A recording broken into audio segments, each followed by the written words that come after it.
course, Dad, he had 4 or 5 guys that would sell liquor for him.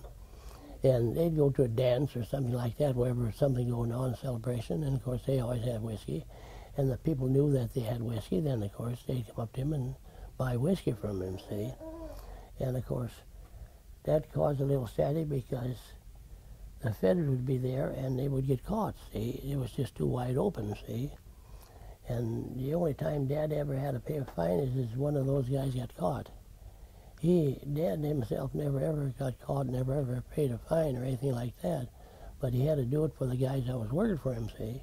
So that's how that worked. Well, Dad was in it quite a while, then he quit. And of course, every time they wanted to come to Carroll County here, they had to report in, they checking all the time, they'd come to Carroll County. Then of course the sheriff in Carroll, the darn, what should I say, the sheriff in Carroll would send them all out to Dad's place because they knew Dad had quit and didn't have anything, see. So then every time they come out, then they wouldn't find nothing.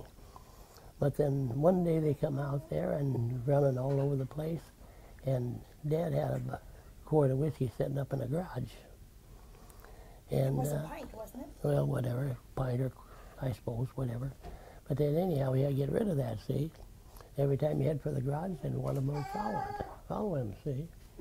So he didn't know how to get there. So when 4 o'clock come, then he went up to the house and had Mom made lunch for the guy working in the field, see. So then he took the lunch basket and stuff like that there and walked out to the field, went past the garage. He grabbed that bottle and took it with him, see. Well, then when he took it with him, what the hell should he do with it? So he drank the damn stuff. When he come back, then here he was loaded. And the federal guys... Then they couldn't figure out where the hell he got it. Then the federal guys looked at him and he was loaded. They know he had it. I can hear one guy said, Joe, he says, I know you got it. He said, but tell us where you got it, he says. Tell us where you got it. They're giving up. They just couldn't get it done anymore. Yeah. Keith's grandpa, Alphonse, had the reputation of being able to carry two full bags of sugar when all the other 100 pounds, ones... they were 100 pounds in gunny sack. Yep. On a gunny sack. And he could just carry them both. Yep. Well, now I'll tell you what. I'll tell you about that. We had an old tacky, a bit, old Juke. He was a short guy, heavy set, and they were fooling around once. And he told them how many sacks of sugar he could carry. And he'd put 2 in his hand like this here. He'd put 2 under his arms. He put 2 on his shoulders.